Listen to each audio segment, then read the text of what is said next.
F1, the dark side of the sport. As F1 fans, we know the thrill of races and the excitement that comes with them. F1 is more popular now than ever before, reaching fans all over the world.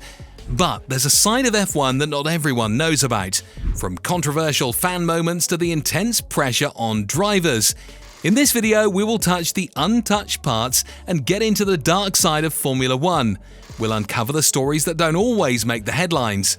Stay tuned to F1 Box. Is F1 more of a business now?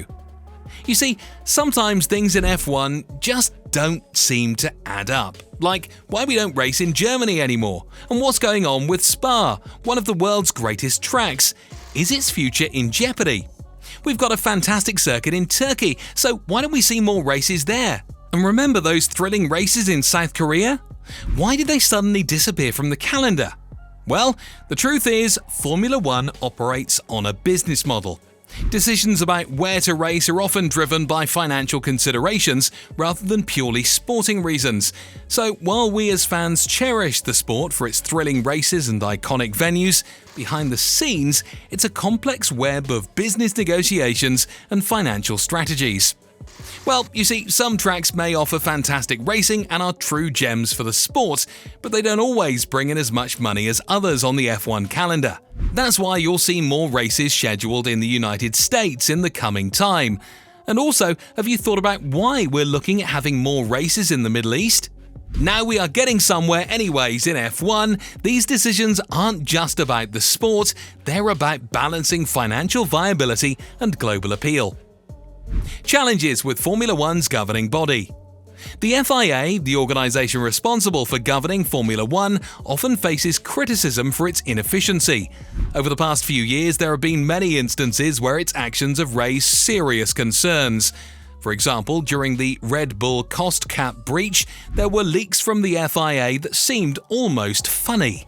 Details were known before the official report was released, which hurt the organisation's credibility.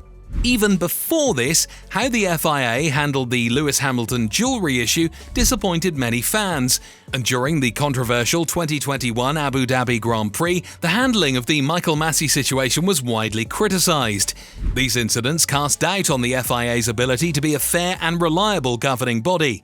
Past controversies like Ferrari's secret deal in 2020 and Mercedes' 2013 tyre test scandal further highlight inconsistencies in how rules are enforced.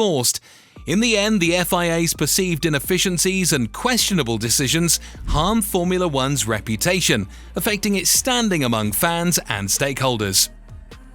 It's not about the driver.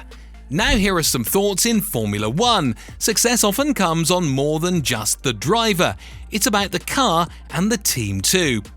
For example, if Lewis Hamilton were in Max Verstappen's car at Red Bull, he might have clinched the 2023 F1 title.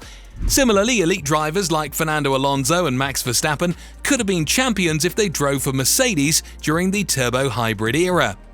Back in 2016, Nico Rosberg won the title, but many argue he wasn't the best driver. Others like Alonso, Vettel and Daniel Ricciardo simply lacked competitive machinery. And in 2009, when Jenson Button won, experts believed Alonso, Hamilton or Vettel could have beaten him with a better car.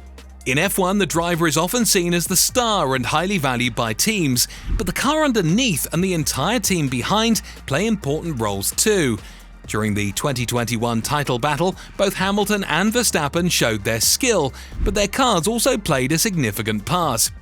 So when fans say if a driver wins because of the car, there's truth to it. Success in F1 is a team effort, where the driver's talent combines with the capabilities of the car and the support of the team. What are your thoughts? Comment below. You need to drive a Ferrari, Red Bull or Mercedes to win or compete for titles. Since 2009, there have been only 3 teams dominating the Formula 1 title battles. Red Bull secured titles from 2010 to 2013, with Ferrari's Fernando Alonso providing strong competition in 2010 and 2012. Mercedes then dominated from 2014 to 2020. Recently, Red Bull reclaimed the championship in 2021 and 2022, facing challenges from Mercedes and Ferrari. For over a decade, these 3 teams have controlled the championship race. Despite efforts from teams like Alpine, Renault, McLaren and Aston Martin to move up the grid, they have struggled to break into the top tier. In Formula One, crossing the gap from midfield to the front is exceptionally difficult due to the strong foundations laid by these top teams. Unless the new regulations in 2023 bring significant changes, the reality is that competing against these top three teams remains a difficult task. This situation underscores the importance of driving for Ferrari, Red Bull or Mercedes if a driver aims to win races and championships, otherwise they may find themselves settling for a midfield position in the sport. F1 fans being mean. In recent years, as Max Verstappen and Lewis Hamilton battled fiercely in Formula One, fan toxicity and abuse have risen. Social media has become a platform where even minor disagreements with F1 figures can lead to harsh criticism. Ted Kravitz faced backlash when Verstappen and Red Bull boycotted Sky Sports, and earlier, Hannah Schmitz received abuse after the Zandvoort race. Both Hamilton and Verstappen also faced boos at certain tracks this season. Fan toxicity in F1 is a significant issue. While the FIA and Formula One management have discussed taking action, the effectiveness of these measures remains to be seen. Our Formula One is a beloved sport globally, with a huge impact that inspires and unites people.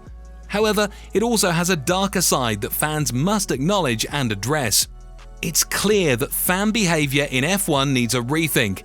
Let's promote respect and healthy debate. Thanks for watching, share your thoughts in the comments below. Don't forget to like this video and subscribe to F1 Box for more F1 insights.